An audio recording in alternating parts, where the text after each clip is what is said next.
어떻게 보면 요한계시록을 우리가 이해하고 해석하는 것은 우리 신앙생활에 어떻게 보면 가장 중요한 일인 것 같습니다. 제 개인적으로는. 왜냐하면 우리에게 소망을 주는, 또 하나님의 우리에 대한 사랑을 표현해 주는 아주 좋은, 너무나도 중요한 부분이기 때문에 요한계시록의 성경에서 정말 우리가 잘 이해하고 묵상하고 또 그거로부터 은혜를 받고, 그래서 요한계시록 시작하면 1장 초반부에 1장 서두에 이 말씀을 읽고 또 듣고 그것을 준행하는 자는 복이 있다라고 선언하신 이유가 바로 거기에 있습니다. 그래서 이 말씀을 읽어주고 읽어준다는 얘기는, 예전에는 성경을 모두가 그 두루마리를 가지고 있지 않았기 때문에 교회에서, 회당에서 앞에서 이제 리드하시는 분이 말씀을 읽어주었죠. 사도들이. 그래서 말씀을 읽어주고 또 그것을 듣는 자, 그리고 또 그것을, 그 말씀을 그대로 생활 속에 적용해서 실천하는 자는 복이 있다고 요한계시록 첫 부분과 마지막 부분에 이렇게 두 번 강조를 하고 있습니다. 그런 것처럼 요한계시록을 잘 이해하고 적용하는 것은 너무나도 중요합니다.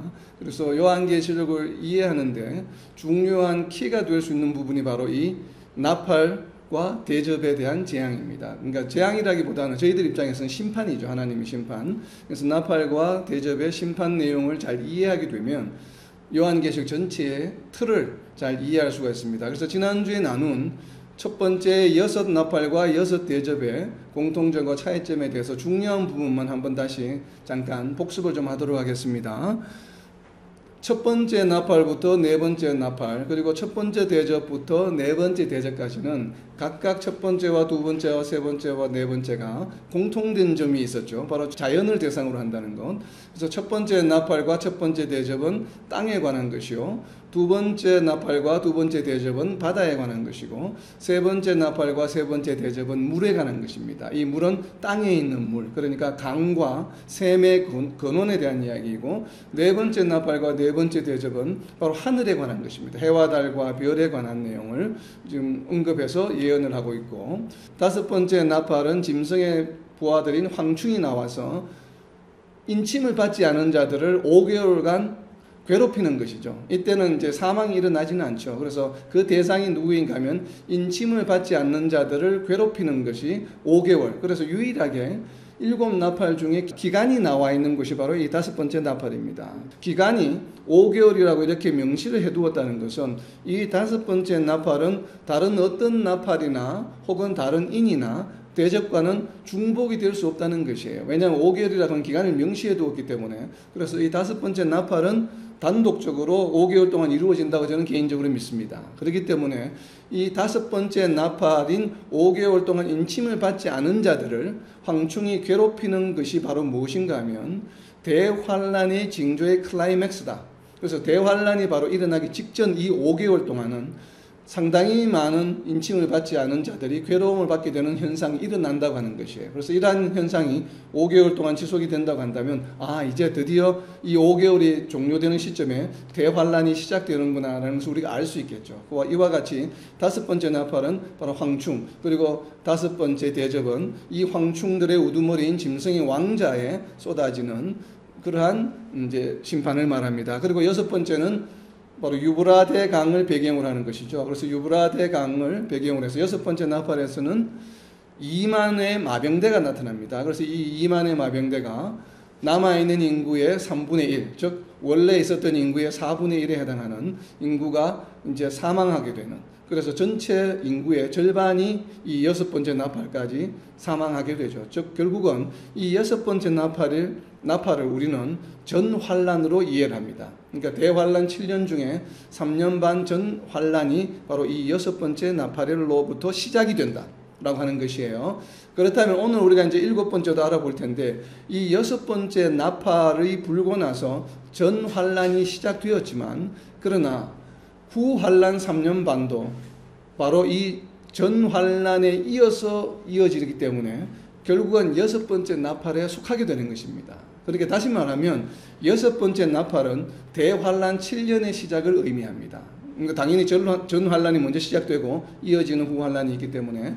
그리고 여섯 번째 대접은 유브라데 강을 배경으로 하되 유브라데 강에서 거짓 영들이 나와서 이 거짓 영들이 아마겟돈이라고 하는 곳에 왕들을, 이 땅에 있는 왕들을, 악의 무리들을 모읍니다. 모아서 전쟁을 준비하는 과정이 바로 여섯 번째 대접이죠.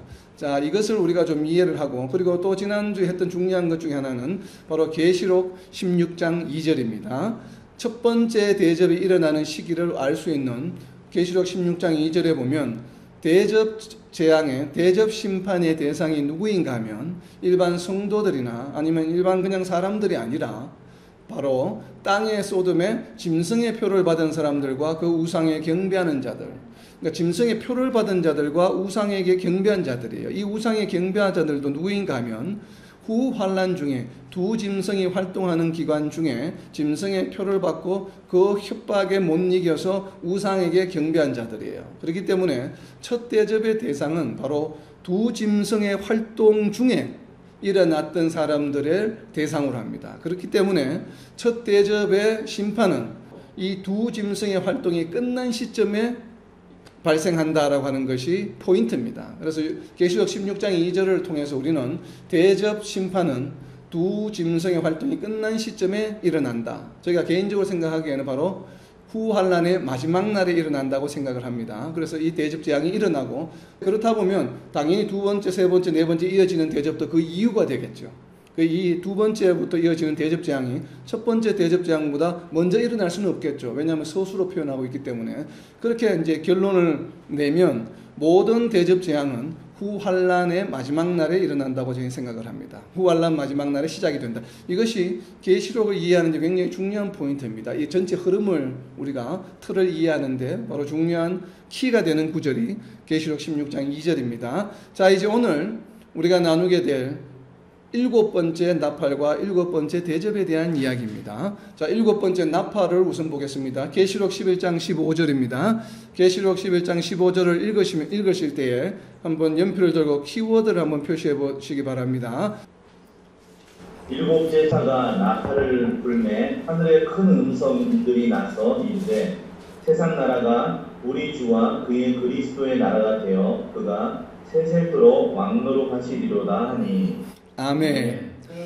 15절에 나와 있는 키워드에 큰 음성이 들렸다. 음성에 동그라미를 쳐놓으시고, 그리고 이 나팔을 불게 되니까 세상 나라가 어떻게 되었습니까? 원래는 세상 나라였는데 나라가 변했죠. 세상 나라가 이제는 더 이상 없고, 그리고 어떤 나라가 되었습니까? 세상 나라가 우리 주와 그의 그리스도의 나라가, 우리 주님과 그의 그리스도의 나라가 되었다. 즉 결국은 그리스도의 나라가 되었습니다. 일곱 번째 나팔을 부니까. 그래서 자, 그리스도의 나라에다가 동그랗게 표시를 해 놓으세요. 그렇다면 그리스도의 나라는 어떤 나라일까요?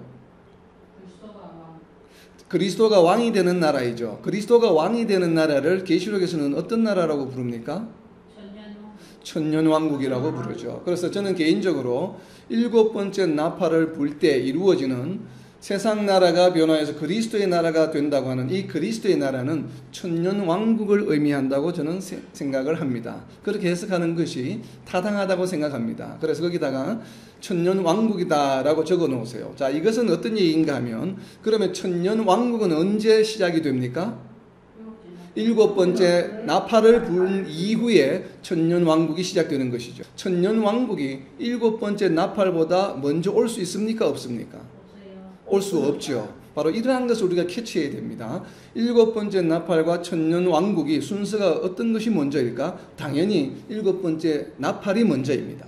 그래서 천년왕국은 어떠한 경우에도 이 천년왕국이 일곱 번째 나팔보다 먼저 올 수 없습니다. 제가 왜 이 이야기를 드리냐면, 천년왕국이 일곱 번째 나팔보다 앞서 올 수 없다는 얘기를 다르게 표현하면 무슨 말씀이에요? 천년왕국의 주인은 누구입니까? 천년왕국이 시작되는 기준은 누구예요? 누가 오셔야 천년왕국이 시작이 됩니까? 예수 그리스도가 오셔야 그분의 나라가, 그래서 그리스도의 나라라고 표현하지 않습니까? 그럼 그리스도가 오시지 않은 상황에서 천년왕국이 이루어질 수 있습니까? 없죠. 그렇다면 천년왕국과 그리스도가 다시 오시는, 즉 우리가 흔히 표현하는 예수 그리스도의 재림과 연관이 있죠. 예수 그리스도의 재림과 천년왕국은 서로 클럽이 되어 있어요. 서로 연결이 되어 있죠. 이것은 분리될 수 없습니다. 예수님의 재림과 천년왕국은 같이 하는 것이지 예수님의 재림과 천년왕국이 따로 이렇게 떨어져서 예수님이 재림하시고 뭐 천년왕국이 나중에 천년왕국이 먼저 오고 예수님이 나중에 재림하시고 이러한 논리는 우리가 요한계시록을 그대로 문자적으로 이해했을 때는 우리가 동의할 수 없는 내용들이에요. 물론 우리가 많은 상징의 비유가 있고 해석이 있지만 그러나 첫 번째로는 문자적으로 글로 표현된 내용이 어떤 의미를 가지는가를 먼저 파악하는 것이 중요합니다. 그래서 천년왕국이 실제 천년인가 아니면 아주 긴 기간인가 아니면 뭐 언제부터 언제인가 이런 이견은 많이 있지만 우선 그것은 뒤로 미루고 2차적인 문제이고 우선 순서상 천년왕국이 어떠한 모습이든지 간에 상관없이 천년왕국은 언제 이루어지는가 하면 7번째 나팔 이후에 그리스도가 오셔서 그리스도와 함께하는 것이 천년왕국이에요. 그러다 보니까 그러면 그리스도께서는 7번째 나팔 이전에 오셔야 합니까? 7번째 나팔 이후에 오셔야 합니까? 이후에. 중요하죠. 바로 이러한 것이 우리가 요한계시록을 읽으면서 캐치할 수 있어야 돼요. 그렇다면 예수님께서 대환란이 시작되기 전에 재림하실 것이라고 하는 이론에 우리가 동의할 수 있습니까? 없습니까? 동의할 수 없죠. 우리가 오늘 본 것처럼 6번째 나팔이 대환란의 시작이요. 6번째 나팔과 7번째 나팔은 분명히 시리얼하게 연결이 되는 거죠. 그죠? 7번째 나팔이 6번째 나팔보다 먼저 올 수는 없습니다. 순서상. 그렇다면 6번째 나팔 전에 대환란의 징조인 5개월간 인침을 받지 못한 자들을 괴롭히는 일이 있습니다. 이 일과 6번째 나팔 전 환란의 시작은 순서가 바뀌거나 병행해서 일어날 수는 없어요. 왜냐하면 5개월이라고 하는 것이 명시되어 있기 때문에 5개월이 마지막이 되어야만 그때 비로소 6번째 나팔이 분다고 하는 것입니다. 바로 이런 것이 우리가 요한계시록을 해석하고 이해하는데 중요한 접근 방법입니다. 그래서 왜 5개월이라고 명시를 해놨을까? 이 5개월은 독립적인 것이에요. 이것은 무엇과가 중복이 될 수 없는 기간입니다. 그렇죠? 그렇다면 6번째 나팔은 반드시 5개월 다음에 와야 해요. 그렇다면 이 5개월 이전에 일어나든지 아니면 5개월과 병행하든지 뭐 순서가 어떻게 되든지 그 전에 나왔던 인과 첫 번째와 네 번째 나팔은 순서가 어떻게 되는지 병행할지 시일할지 우리는 모릅니다. 정보가 없기 때문에. 그렇지만 그것과 상관없이 그 5번째 나팔 이전에 했었던 모든 일들과 5번째 나팔은 분명히 순서가 정해져 있어요. 그 이전의 것들은 5번째 나팔 분명히 이전입니다. 어떠한 형태든지 간에. 그리고 5번째 나팔 이후에 6번째와 7번째가 오는 것이에요. 이렇게 볼 때 예수님 오신 것이 바로 천년왕국의 시작이기 때문에 그리스도의 나라가 시작되는 것이기 때문에 예수님이 5번째나 6번째 나팔보다 이전에 오신다라고 주장하는 천년설에 우리는 동의할 수 없는 겁니다. 그래서 이해가 되십니까? 제가 무슨 이야기를 하는지. 그렇기 때문에 천년왕국과 7번째 나팔과의 순서를 보는 것이에요. 이렇게 한 구절을 볼 때에 우리가 그냥 읽고 지나가면 캐치할 수 없는데 그러나 이것을 문자적으로 왜 이렇게 설명하고 있는가? 제가 지난주에 말씀드렸잖아요. 비디오로 본 것을 지금 글로 표현한 것이에요. 그렇기 때문에 이 순서가 막 이렇게 있는 것을 분명히 순서대로 보았을 겁니다. 요한은. 그렇지만 이것을 글로 표현하다 보니까 이제 이렇게 우리가 알 수 있게끔 표현한 것이에요. 그래서 우리가 이 그리스도의 나라라고 하는 것은 분명히 7번째 나팔을 불고 나서 그리스도의 나라가 되었고 그리고 이 나라가 세세토록 왕노를 한다라고 표현하고 있고 자 이어서 18절입니다. 여기에서도 이제 동그라미를 몇 가지 쳐놓으세요. 18절에 상과 멸망이라는 이야기가 보응의 심판이 있다는 말씀을 하시고 자 19절입니다. 19절에 이에 하늘에 있는 하나님의 성전이 열리니 자 이전과는 표현이 좀 바뀌었습니다. 하늘에 있는 하나님의 성전이라고 표현합니다. 하늘에 성전이 있습니까? 실제적으로 하늘에 성전은 없죠. 성전이 이 땅에 있는 성전 같은 것이 하늘에는 없잖아요. 없는데 왜 하늘에 있는 성전이라고 표현하고 있는가를 우리가 좀 유념해야 합니다. 하늘에 있는 하나님의 성전이 열리니 성전 안에 하나님의 언약궤가 보이며 자 그러면 지금 하늘에 언약궤가 있습니까? 실제로 모세가 만든 언약궤가 없잖아요. 없는데 이걸 왜 환상으로 보인다고 이야기를 하냐 하면 언약궤가 있다고 하는 것은 무엇인가 하면 예전에 모세 시대 때에 언약궤가 어디에 있었습니까? 장막 안에 지성소 안에 있었죠. 그러니까 장막이 여러 장막이 있지만 언약궤가 있는 장막이 있고 언약궤가 없는 장막들이 있습니다. 그럼 언약궤가 있는 장막을 우리는 무엇이라고 부르냐 하면 장막 성전이라고 부릅니다. 하나님의 언약궤가 모신 장막. 그죠? 장막 성전. 그래서 이 장막 성전이라고 하는 표현이 어디에 나오냐면 계시록 15장에 나옵니다. 그래서 계시록 11장과 15장을 서로 연결주는 키워드예요. 왜냐하면 11장과 15장 사이에 12장, 13장, 14장의 이야기가 나오잖아요. 이 12장과 13장과 14장의 이야기는 시리얼하게 이어지는 나팔의 이야기가 아니고 특정한 이벤트를 상세하게 설명한 내용이에요. 그래서 11장 후반부에는 어떤 얘기를 합니까? 두 정인에 대한 얘기를 하죠. 그리고 12장에는 해를 옷 입은 여자, 13장에는 두 짐승에 관한 이야기가 나오고 14장에는 시온산의 어린 양에 대한 이야기가 나오고 그리고 드디어 15장 5절을 보세요. 15장 5절은 무엇이라고 되어 있습니까? 증거 장막이라고 하는 표현이 나오죠. 증거 장막. 왜 15장 5절에서 증거 장막이라고 이야기했을까? 제가 늘 의구심을 가졌는데 저는 개인적으로 이렇게 이해를 했습니다. 왜 굳이 우리가 평소에 사용하지 않는 신약 성경에 증거 장막이라는 표현이 안 나오죠. 계시록을 제외하고는. 이러한 증거 장막이라는 표현을 왜 쓰고 있을까 유독. 그래서 15장 5절과 우리가 좀 전에 살펴본 일곱 번째 나팔의 11장 몇 절이에요? 11장 19절에 있는 하나님의 언약궤가 보이며 하나님의 언약궤가 보이는 것이 바로 장막 성전이거든요. 그래서 이 두 구절이 바로 연결되는 것이다. 그 사이에 있는 이야기는 특정 이벤트에 대한 것을 상세하게 설명한 것입니다. 그래서 두 정인이 어떠한 것이고 두 짐승이 어떠한 것이고 헤옷을 입은 여자는 어떤 사람이고 또 이 시온산에 있는 하나님의 아들은 어떤 사람인가를 설명한 것이에요. 어떤 것을 시리얼하게 해서 이야기한 것이 아니라. 그래서 그러한 주제가 있고 나팔에 관한 순서는 그러니까 여섯 번째 나팔과 첫 번째 대접이 이어지는 것입니다. 지금 제가 말씀드리는 것은 그것을 위해서 지금 보충 설명을 하고 있는 것이 일곱 번째 나팔에서. 자, 일곱 번째 나팔에 장막 성전이 보이며 또 자, 지금부터 동그라미 쳐놓으세요.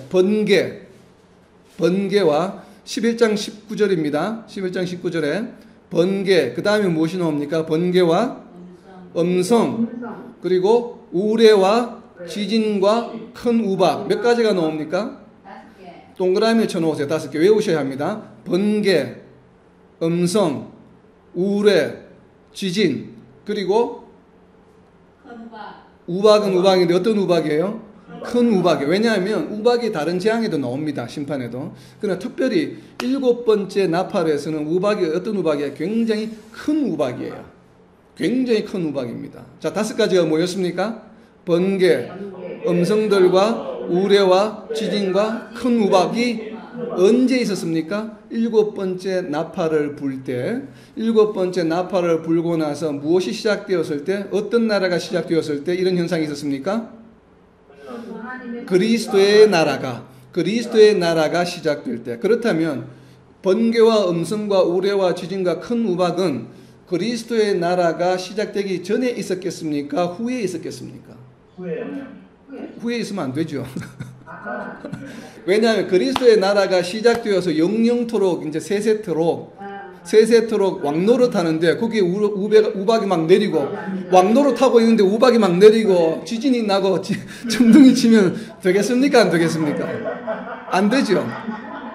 자, 이것이 바로 비디오와 글의 차이입니다. 비디오로 보았을 때는 우박이 치고 천둥이 치고 막 이렇게 장면이 나오고 나서 하나님의 나라가 시작이 되었어요. 근데 이걸 글로 표현하다 보니까 순서가 바뀐 겁니다. 지금 이렇게.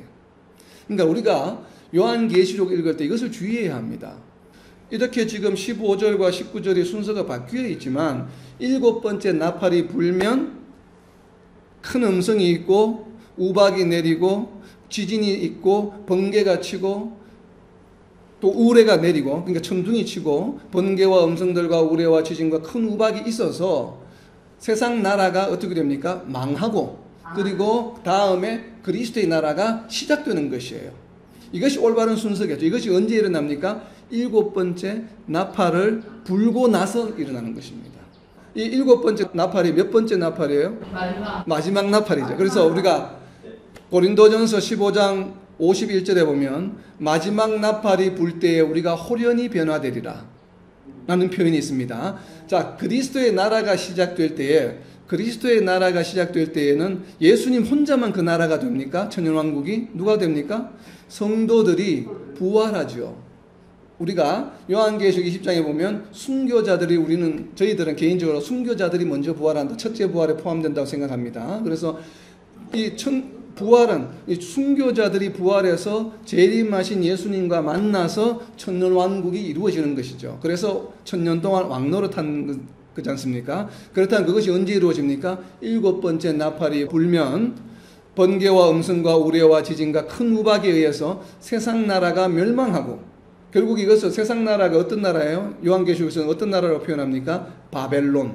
큰 바벨론이 멸망하고 예수 그리스도가 재림하셔서 순교자들이 부활해서 그리스도의 나라가 시작이 되어서 세세토록 누린다, 왕노릇한다라고 하는 것이 지금 요한계시록 11장 15절부터 19절까지의 말씀으로 우리는 이해를 해야 합니다. 이것이 언제 몇 번째 나팔입니까?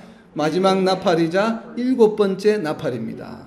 바로 7번째 나팔이 불면 천년왕국이 시작되겠구나. 천년왕국이 시작되기 전에는 무엇이 일어납니까? 바벨론이 멸망하겠구나. 세상 나라가 멸망하겠구나. 자, 이것이 7번째 나팔입니다. 자, 그렇다면 이 7번째 나팔은 두 짐승의 활동보다 7번째 나팔이 먼저 있습니까? 두 짐승의 활동 이후에 있습니까? 6번째 나팔 이후에 두 정인이 활동하고 두 짐승이 활동하는 것은 맞는데 7번째 나팔이 두 정인과 두 짐승 사이에 갈까? 아니면 두 짐승 이후에 올까? 이것이 좀 궁금하잖아요. 그럼 자, 이것은 의문이에요. 우리가 호기심이에요. 아직은 우리가 그것을 확증하는 성경 구절을 아직은 지금 발견을 하지 못했습니다. 그렇기 때문에 그것은 의문으로 놓아두고 7대접에 갑니다. 7대접에 그 답이 있습니다. 7대접을 나타내는 성경 구절은 요한계시록 16장 17절입니다.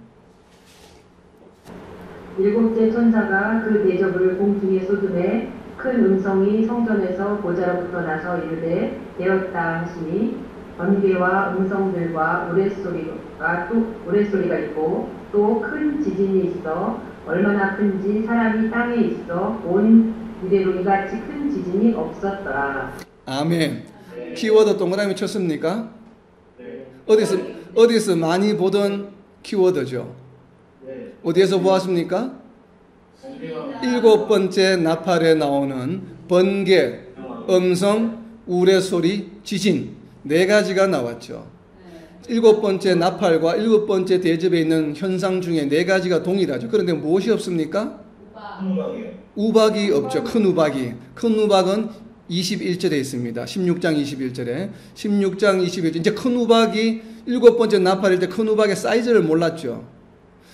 요한계시록 16장 21절에는 사이즈가 나옵니다. 또 무게가 1달란트나 되는 큰 우박이 하늘로부터 사람들에게 내림에 1달란트는 굉장히 큰 사이즈입니다.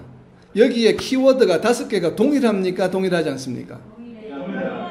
동일하죠. 자, 그러면 여기에서 동일하다는 것을 전제로 한다면 16장 17절에 나와 있는 성전에서 보좌로부터 나서 이르되 되었다. 이르되 되었다를 영어 성경으로 표현하면 무엇인가 하면 it is done. it is done. 어디서 많이 듣던 얘기죠. 예수님이 it is finished. 다 이루었다. 라고 하신 말씀처럼 이르되 되었다. 되었다. 무엇이 되었을까요? 하나님 나라의 완성을 위한 요한계시록 11장 15절에 나와 있는 세상 나라가 우리 주와 그의 그리스도의 나라가 되어. 나라가 되어. 무엇이 되었다고요? 이제는 되었다라고 하는 것이 바로 그리스도의 나라가 되었다 이 말이에요. 이렇다는 얘기는 7번째 나팔과 7번째 대접은 같은 이야기입니까? 다른 이야기입니까? 이거는 누가 보아도 같은 이야기죠. 7번째 나팔과 7번째 대접을 다르다라고 이야기할 수는 없습니다. 우리가 그냥 문자적으로 해석하면 현상도 동일하고 일어난 일도 동일합니다. 그렇기 때문에 그렇다는 얘기는 결국 바꾸어 말하면 무엇이에요? 7번째 나팔과 7번째 대접은 동시에 일어난다는 것이죠. 7번째 나팔을 불자마자 7번째 대접이 쏟아지고 세상 나라가 멸망하는데, 자, 계시록 16장 19절, 이때 세상 나라는 어떤 나라인가 하면 16장 19절에 보세요. 16장 19절에 보면 큰 성이 세 갈래로 갈라지고 만국의 성들과, 세상 나라들이죠, 만국의 성들과 큰 성 바벨론과 20절에 보면 섬도 없어지고 산악도 없어져요. 결국은 7번째 나팔을 불 때에 세상 나라가 우리 주와 그의 그리스도의 나라가 되었다고 할 때 이 세상 나라는 무엇을 말합니까? 큰 바벨론 성과 만국의 성들을 말하죠. 이것들이 어떻게 되었습니까? 무너졌어요. 세 갈래로 쪼개지면서 무너졌습니다. 무너지고 나서 그 다음에 이루어진 나라가 무슨 나라예요? 그리스도의 나라가 된 것입니다. 이렇게 7번째 나팔과 7번째 대접의 내용을 합쳐놓으면 전체 그림이 완성이 되죠. 그러면 7번째 나팔, 다시 정리합니다. 7번째 나팔을 불게 되면 큰 음성이 나고 번개와 음성들과 우레와 지진과 한 달란트나 되는 큰 우박이 쏟아져서 세상 나라들과 만국의 성들과 큰 바벨론 성이 무너집니다. 그리고 나서 예수님이 재림하셔서 예수님과 부활한 성도들이 그리스도의 나라를 시작하게 됩니다. 이것이 바로 천년왕국입니다. 그렇다면 천년왕국은 7번째 나팔과 7번째 대접보다 먼저 와야 합니까? 이후에 와야 합니까? 이후에 와야 합니다. 천년왕국이 먼저 온다는 어떠한 주장 이름에도 우리는 동의할 수가 없습니다. 그렇기 때문에. 그렇다면 예수님은 언제 재림하셔야 합니까? 7번째 나팔과 7번째 대접과 천년왕국 사이에 재림하셔야 되죠. 순서가. 그런데 예수님이 대환란 시작하기 전에 시작과 동시에 재림한다고 주장하게 되면 어떻게 되겠습니까? 동의할 수 없죠. 우리는. 그래서 우리가 동의할 수 없는 것입니다. 갖가지 이론들을. 우리가 이론을 상상으로 접근해서는 안 됩니다. 하나님께서 성도들을 괴로운 상황 가운데 놓아주시지 않는 그러한 심성을 가지고 계시기 때문에 예수님이 먼저 대환란이 시작하기 전에 재림하셔서 우리를 먼저 휴거해서 구원해 주실 것이다. 이것이 하늘의 혼인잔치라 이렇게 주장하는 것을 저희가 동의할 수 없는 이유입니다. 그것은 그냥 하나님의 품성에 기대어서 하는 상상이에요. 이야기를. 우리가 모든 것을 말씀으로 풀어야 합니다. 우리가 지금 말씀의 순서를 요한계시록 문자적으로 해석하면 순서가 나오잖아요. 천년왕국이 절대 7번째 나팔과 7번째 대접보다 먼저 올 수 없어요. 그리고 이 천년왕국은 예수 그리스도의 재림이 없이는 이루어질 수 없어요. 그리고 예수님이 재림하시면 반드시 그리스도의 나라가 되게 되어 있어요. 7번째 나팔에. 그리스도의 나라가 된다는 것은 바로 7번째 나팔, 백마탄 천사가 내려와야만 합니다. 이 장면을 바로 하늘의 혼인잔치 19장에서 설명하고 있는 내용이에요. 자세하게.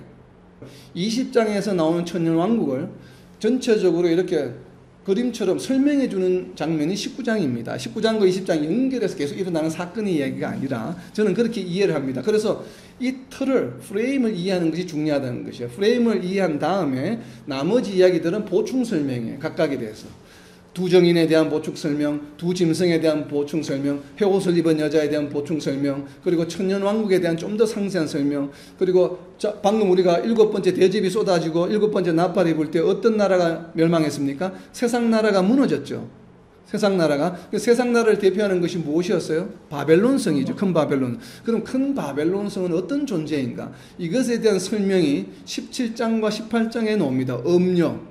음녀라는 표현, 그리고 18장에서 바벨론성이 무너진다. 그러니까 17장과 18장은 16장과 19장에 있는 내용과 연결되는 시리얼한 그런 이야기의 흐름이 아니라 바벨론 성에 관한 보충 설명이에요.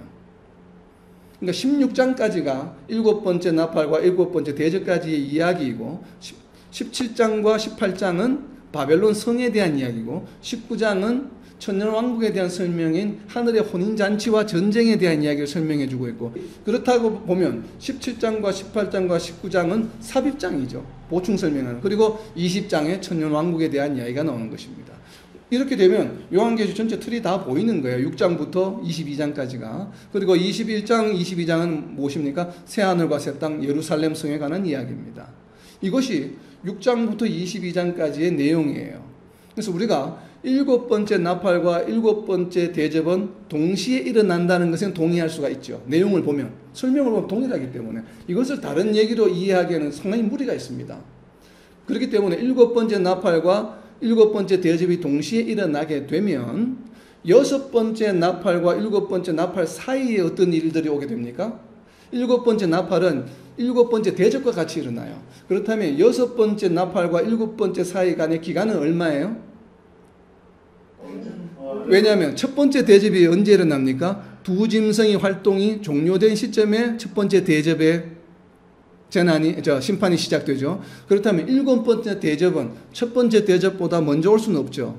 그렇기 때문에 일곱 번째 대접 역시도 두 짐승의 활동이 종료된 시점 이후에 일어나겠죠, 당연히.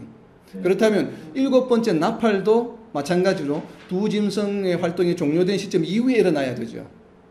왜냐하면 일곱 번째 나팔과 일곱 번째 대접이 동일한 사건이기 때문에, 동일한 장면이기 때문에. 그렇죠? 그렇다면 여섯 번째 나팔과 일곱 번째 나팔 사이에 어떤 이야기가 나옵니까? 두 정인에 관한 이야기가 나오고 전환란, 그리고 두 짐승에 관한 이야기가 나오게 돼 있죠.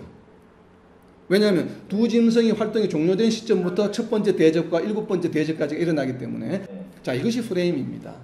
이것을 이해하는 것이 대단히 중요합니다. 자, 이것을 이제 보시고 요한계시록을 이해하는데, 그래서 이 나팔과 대접의 이야기가 대단히 중요합니다. 나팔과 대접을 비교해 보니까 순서가 나오게 되어 있죠.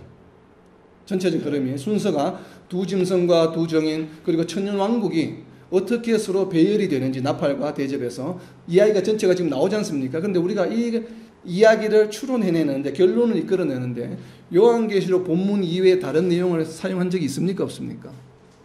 없죠. 어떤 다른 유대 문학이라든지 어떤 다른 신학이라든지 이런 걸 보지 않아도 요한계시록만 제대로 읽어도 방금 우리가 나눈 것처럼 인으로부터 일곱 번째 대접 천년 왕국까지 순서가 그냥 나오게 되어 있습니다. 요한계시록에서.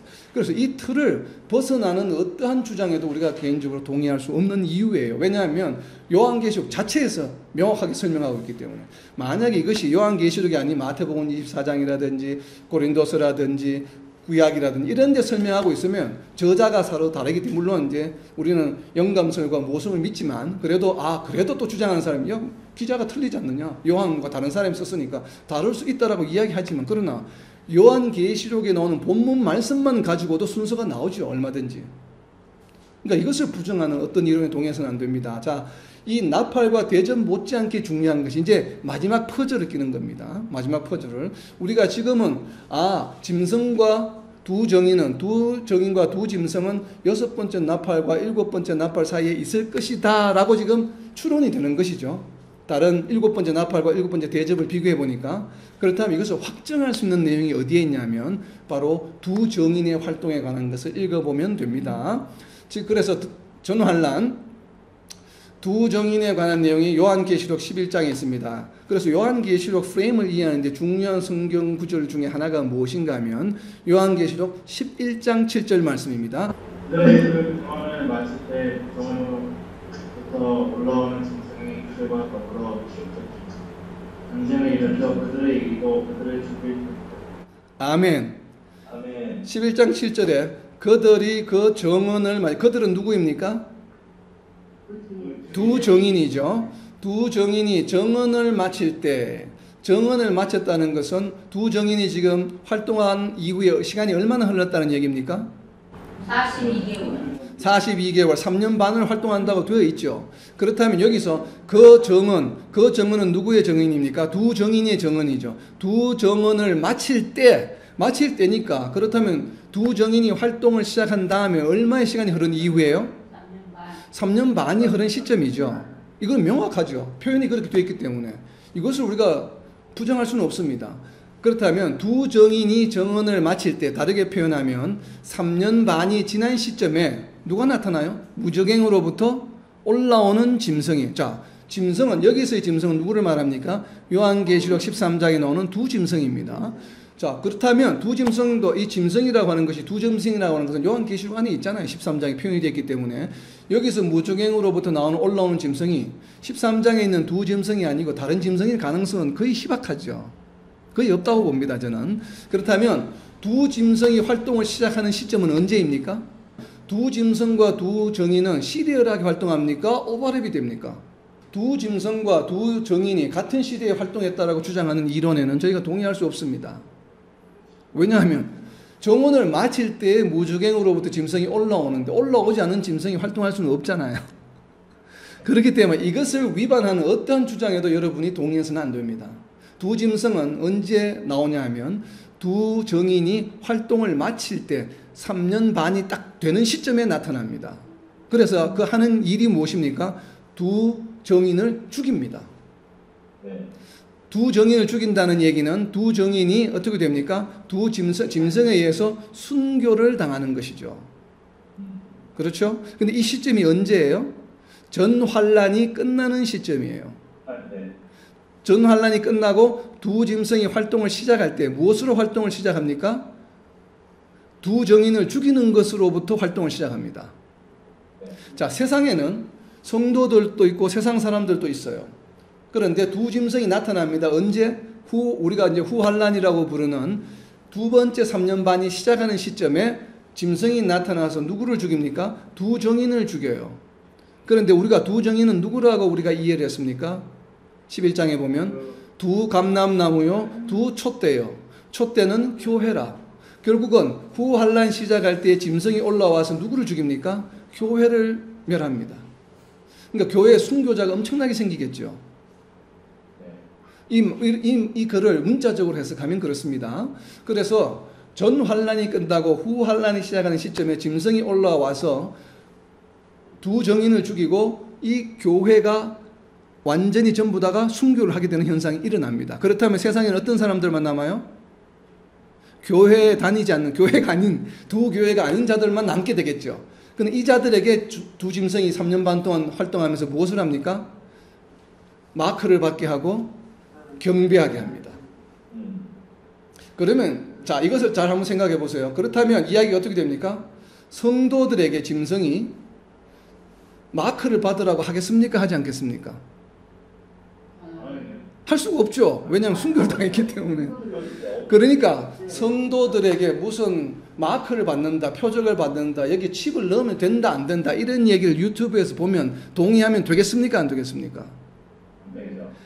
앞으로 일어날 모든 일에 성도들이 짐승들에 의해서 이마에 표를 받으라는 일은 생기겠습니까? 생기지 않겠습니까? 생기지 않습니다. 저는 개인적으로 그렇게 생각을 합니다. 왜냐하면 요한계시록을 문자적으로 해석하면 짐승이 나타나서 교회를 죽이게 됩니다. 멸하게 됩니다. 그럼 다 순교합니다. 순교한 사람들에게 인침을 받으라고 하겠습니까? 할 이유가 없잖아요. 그래서 유튜브에 나와 있는 뭐 샌프란시스코에서 칩을 하니 뭐가 돼 그런 얘기 현혹이 되면 되겠습니까? 안 되겠습니까?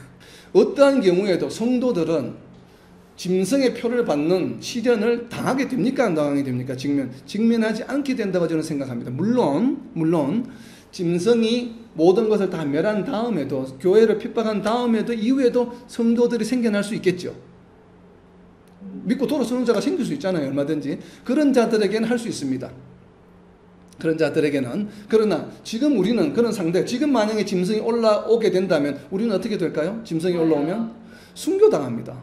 순교당한다고 저는 개인적으로 생각합니다. 자, 그런데 중요한 것은 순교당하는데 회옷 입은 여자를 보면 두 짐승이 이렇게 막 하려고 할 때 어떻게 해요? 보호해 주시죠.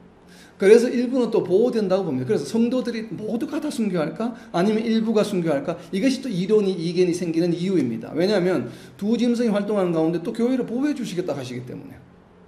그러니까 이런 이야기가 충돌이 되죠. 그래서 이 이야기는 각자 개인의 이해에 따라야 합니다. 그것이 순교를 하든 하나님의 보호를 받아서 또 3년 반 동안 어디 피해 있든 상관이 없어요. 순교하면 어떻습니까? 순교하면 큰 복이죠. 첫째 부활에 포함이 되는데.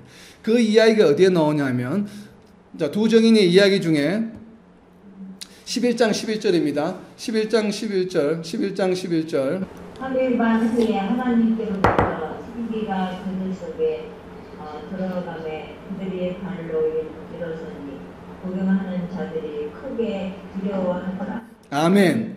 3일 반 후에 일어나는 자들은 누굽니까? 두 정인이에요. 두 감람나무요, 두 촛대가 3일 반 후에 어떻게 됩니까? 생기가 들어갑니다. 부활이네. 그럼 3일 반은 기간을 얼마를 의미할까요? 3년 반? 진짜 3일 반이겠습니까? 하루 이틀 사흘? 그럼 3일이라고 하든지 4일장을 하죠. 왜 3일 반이라고 했을까요? 이 3일 반은 저희는 3년 반으로 해석합니다. 3년 반.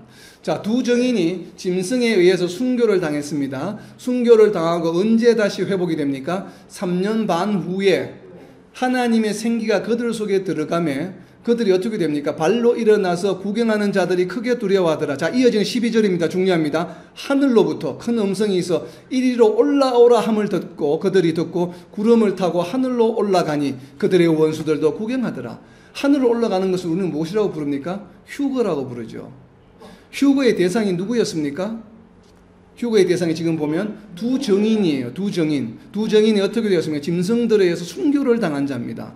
이 순교를 당한 자가 3일 반 후에 생기가 들어가서 부활해서 하늘로 올라갑니다. 이 장면은 무슨 장면이에요? 휴거 장면이죠.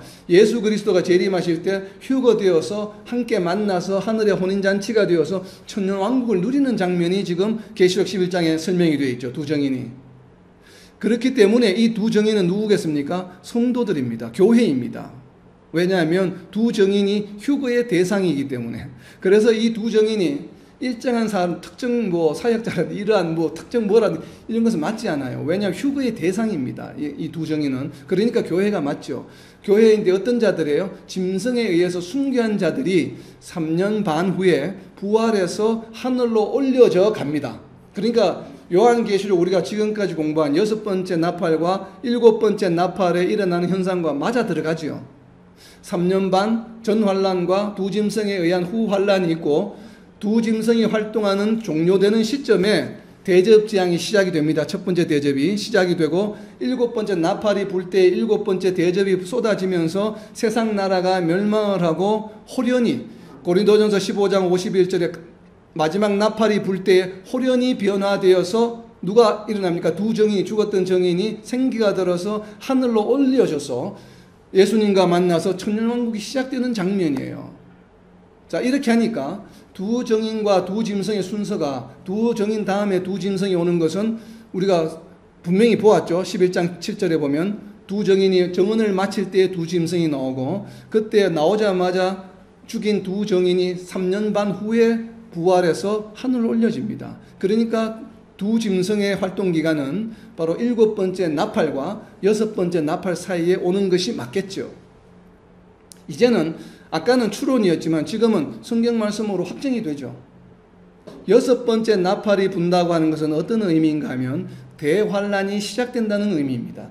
6번째 나팔이 불면 대환란이 시작되어서 두 정인의 활동이 시작되고 두 정인이 정언을 마칠 때에 두 짐승이 나타나서 이들을 죽이고 순교자가 발생을 하고 그리고 두 짐승이 활동이 마칠 때에 첫 번째 대접이 시작이 되고 그래서 짐승에게 표를 받은 자 우상에게 경배한 자들을 종기가 나게 하시고 그리고 그들에게 갈증이 나게 하시고 그들에게 힘들게 해서 아픔과 고통이 있게 하는 것이 5번째 대접까지예요. 그리고 6번째 대접에서는 유브라데 강에 모은 다음에 드디어 마지막 7번째 대접이 쏟아지고 7번째 대접은 언제 쏟아지는가 하면 7번째 나팔이 분과 동시에 7번째 대접이 쏟아지면서 세상 나라가 멸망하게 되고 예수 그리스도가 재림하시면서 부활한 죽은 두 정인과 그 전에 죽은 순교자들이 부활해서 하늘로 휴거되어서 예수님을 만나서 하늘의 혼인잔치가 이루어지고 천년왕국이 시작되는 얘기입니다. 그리고 천년왕국이 완료되는 시점에 사탄이 풀려나서 마곡과 곡에서 사람들을 모아서 전쟁이 일어나게 되죠. 그래서 이 전쟁의 결과 어떻게 됩니까? 사탄과 마귀가 불못에 던져지고 우리는 영원한 영생을 누리게 된다고 하는 것이 요한계시록의 이야기입니다. 지금 제가 말씀드린 순서는 요한계시록의 성경 말씀만을 가지고 해석한 내용이에요. 네. 맞죠? 그러니까 요한계시록 20장 4절을 봅니다. 방금 우리가 이제 이해한 내용들을 염두에 두면서 요한계시록 20장 4절입니다. 또 내가 보좌들을 보니 거기에 앉은 자들이 있어 심판하는 권세를 받았더라.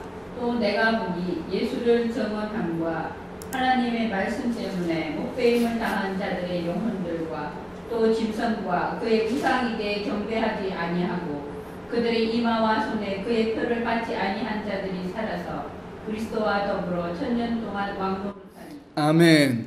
여기에 두 그룹이 나오죠. 예수를 정언함과 하나님의 말씀 때문에 목배임을 당한 자들은 누굽니까? 두 정인들이죠. 두 정인들.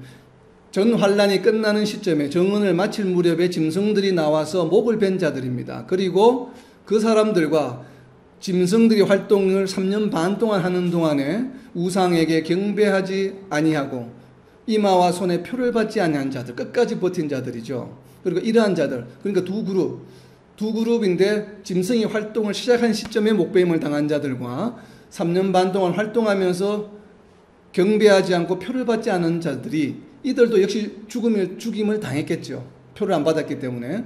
그죠? 죽임을 당했겠죠. 그러니까 이러한 모든 순교자들이 살아나서 천년왕국을 이룬다라고 분명히 선포하고 있잖아요.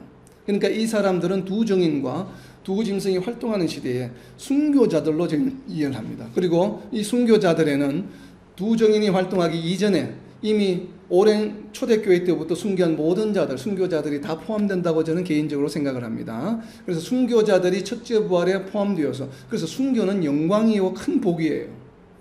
첫째 부활에 포함되어서 천년왕국을 누릴 수 있는 자격이 부여되기 때문에 그렇습니다. 저희는 이렇게 해석을 합니다. 그렇게 보면 지금까지 이야기했던 내용들과 20장 4절의 내용이 맞아 들어가죠.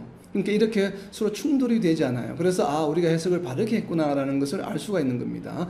자, 이렇게 두 정인의 활동을 이해하는 것이 또 다르게 계시록 전체의 골격을 이해하는 데 대단히 중요한 요소 중에 하나입니다. 자, 그렇게 보면 두 짐승이 활동하는 것이 왜 세 번째 활동인가를 알 수 있는 것은 요한계시록 11장 14절에 있습니다. 요한계시록 11장 14절에 보면, 요한계시록 11장 14절입니다. 둘째 화는 지나갔으나 보라 셋째 화가 속히 이르는도다. 아멘. 둘째 화가 끝났습니다. 둘째 화가 언제 끝났습니까? 요한계시록 11장 14절에서 끝났습니다. 요한계시록 11장 14절까지의 내용은 무슨 내용이에요? 두 정인의 활동이에요. 끝나고 나서 이후에 세 번째 화가 왔는데, 세 번째 화는 무엇입니까? 세 번째 화는 두 짐승이 일으키는 화입니다. 그래서 세 번째 화는 우리는 후환란이라고 이해를 합니다. 그래서 요한계시록에는 화가 세 가지가 포함이 되죠. 첫째 화와 둘째 화와 세 번째 화가 있습니다. 둘째 화는 언제 시작했습니까? 여섯 번째 나팔 불 때예요. 그래서 전 환란을 의미하고 여섯 번째 나팔이 두 번째 환란입니다. 그렇다면 첫 번째 다섯 번째 나팔까지가 무엇이에요? 첫 번째 화입니다. 그래서 첫 번째 화는 무엇입니까? 대환란의 징조에 해당합니다. 대환란의 징조이지만 그것도 역시 화는 화죠. 사람이 죽고 우리가 재난을 당하기 때문에. 그래서 요한계시록은 환란의 징조와 대환란으로 이루어져 있습니다. 이야기가. 그래서 대환란은 전환란과 후환란으로 나누어지고 대환란의 징조와 전환란과 후환란을 세 개를 무엇이라고 요한계시록에서는 부릅니까? 세 가지의 화다라고 부릅니다. 그래서 첫째 화, 둘째 화, 셋째 화라고 표현하고 있는 것입니다. 자, 이렇게 해서 우리가 다시 요한계시록 프레임을 다시 정리해 봅니다. 첫 번째가 무엇입니까? 첫 번째 임부터 다섯 번째 나팔까지가 무엇이에요? 대환란의 징조입니다. 자, 첫 번째 나팔부터 네 번째 나팔까지를 한 문장으로 표현하면 우리가 무엇으로 표현할 수 있을까요? 첫 번째 나팔부터 네 번째 나팔까지는, 첫째부터 네 번째 나팔까지는 자연의 3분의 1이 타격을 입고 많은 사람들이 사망하게 됩니다. 한 문장을 표현하면. 그렇죠? 그리고 다섯 번째 나팔은 환란의 징조의 클라이막스입니다. 그리고 여섯 번째 나팔은 전환란이고, 전환란과 후환란이 여섯 번째 나팔에 속해 있고, 일곱 번째 나팔은 마지막입니다. 마지막. 자, 이렇게 되는 것이죠. 보면. 그리고 첫 번째 대접부터 다섯 번째 대접까지는 어떻게 표현할 수 있냐면, 짐승의 표를 받고 우상에게 경배한 자들이 종기와 갈증과 폭염 그리고 아픔에 의한 고통을 받는 것이에요. 이것이 첫 번째부터 다섯 번째가 대접입니다. 그리고 여섯 번째 대접은 사람들을 모으는 것이에요. 유브라데강에. 그러니까 첫 번째부터 다섯 번째까지 누구에 대한 것입니까? 짐승의 표를 받고 우상에 경배한 자들을 대상으로 한 심판이에요.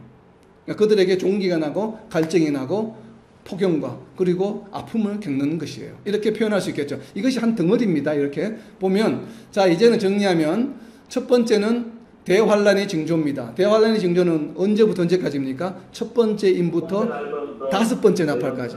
다섯 번째까지. 다섯 번째 나팔이 클라이막스니까. 그러니까 첫 번째 임부터 다섯 번째 나팔까지는 대환란의 징조입니다. 이것이 첫 번째입니다. 요한계시록의 프레임은 크게 7가지로 구성이 되어 있습니다. 첫 번째 프레임이 무엇이에요? 첫째 임부터 다섯 번째 나팔까지를 대환란의 징조. 이 징조가 첫 번째 나팔과 네 번째 나팔까지가 동시에 일어날지 순수대로 일어날지 우리는 모릅니다. 정보가 없기 때문에. 그러나 첫 번째 나팔부터 다섯 번째 나팔까지가 대환란의 징조라고 하는 것은 틀림없습니다. 그래서 첫 번째 대환란의 징조. 자, 두 번째 프레임은 무엇인가 하면 두 번째는 대환란입니다. 대환란은 여섯 번째 나팔입니다. 여섯 번째 나팔을 불므로 대환란이 시작되어서 이 대환란 중에는 무엇이 일어나냐면 두 정인의 활동이라는 전환란이 있고 두 짐승의 활동이라고 하는 후환란이 있고 이 후환란 중에는 12장에서 설명하고 있는 헤옷 입은 여자가 있습니다. 그 내용이 이것이 두 번째 프레임입니다. 세 번째 프레임은 그러니까 일곱 번째 나팔을 부는 것이 세 번째. 일곱 번째 나팔을 불게 되면 바벨론이 세상 나라가 멸망하고 첫째 부활한 성도들이 천년 왕국을 이루는 것이에요. 이것이 세 번째입니다. 세 번째는 일곱 번째 나팔입니다. 그러니까 첫 번째는 첫째 나팔, 첫째 인부터 다섯 번째 나팔, 두 번째는 여섯 번째 나팔, 세 번째 프레임은 일곱 번째 나팔이에요. 일곱 번째 나팔이 불게 되면 바벨론이 멸망하고 첫째 부활한 성도들이 천년 왕국을 누리게 되는 것.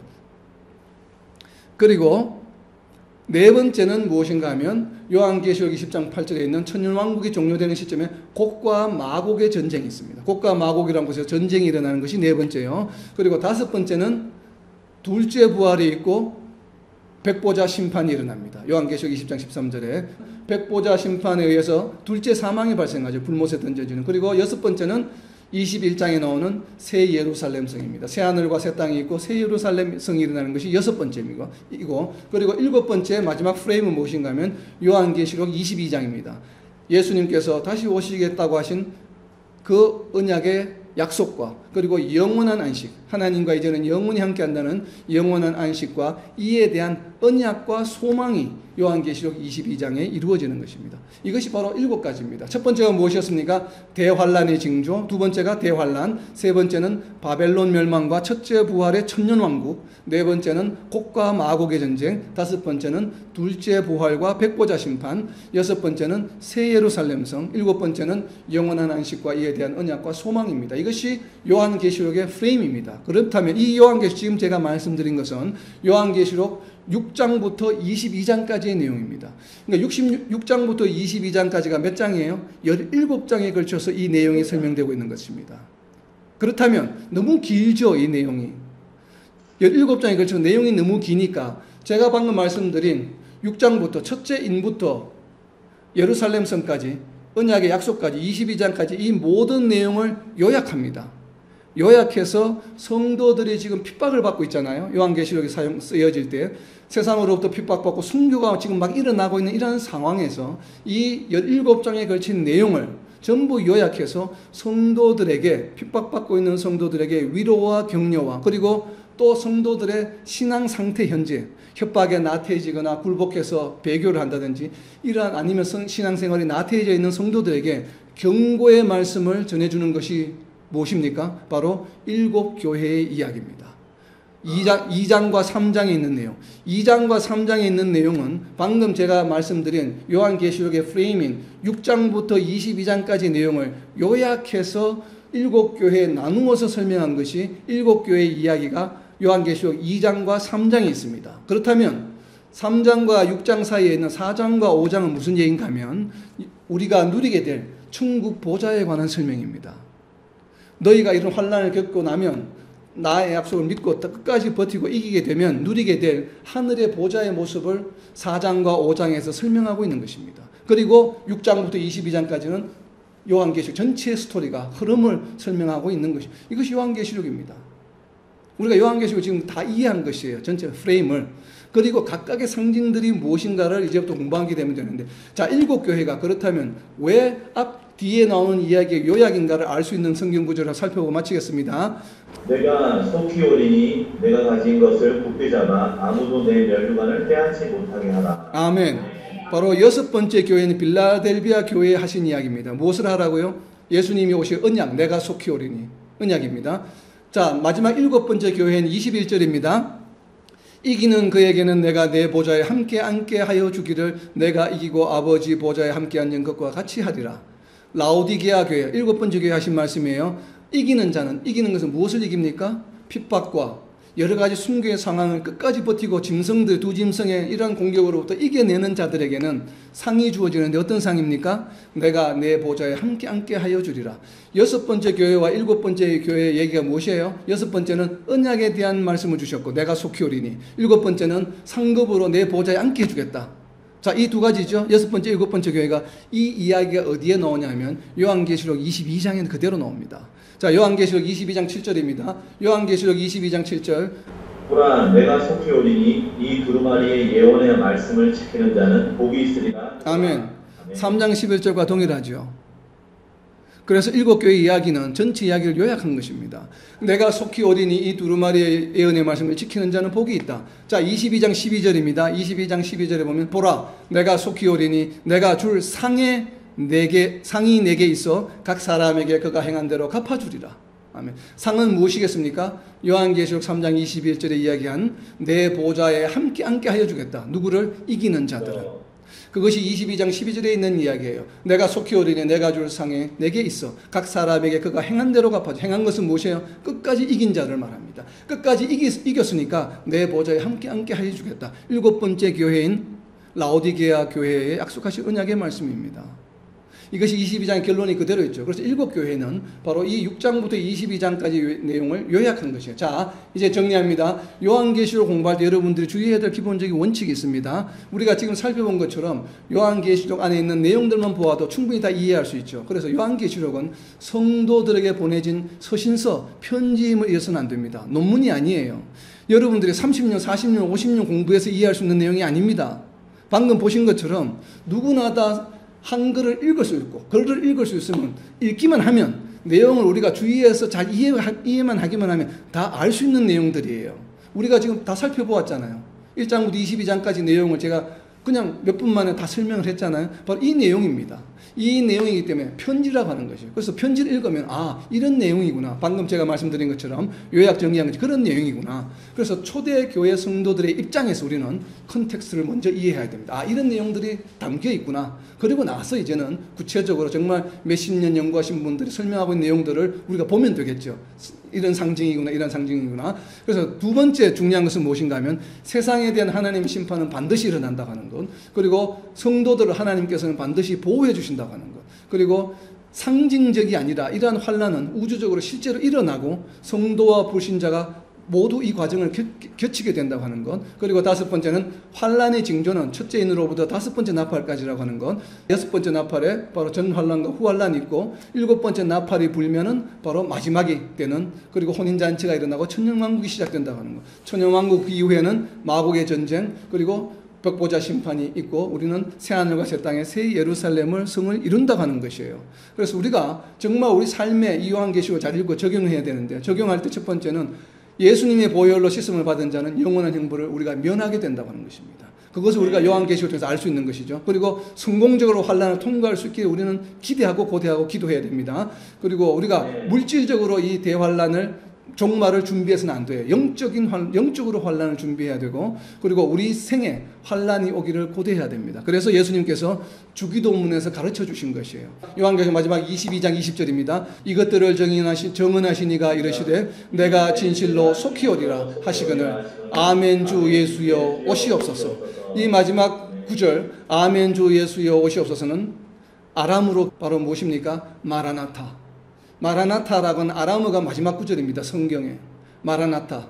왜냐하면 당시에 주 언어가 아람어였기 때문에 그래요. 그래서 마지막으로 마라나타 하고 성경을 마칩니다. 마라나타가 무슨 뜻입니까? 아멘 주 예수여 오시옵소서.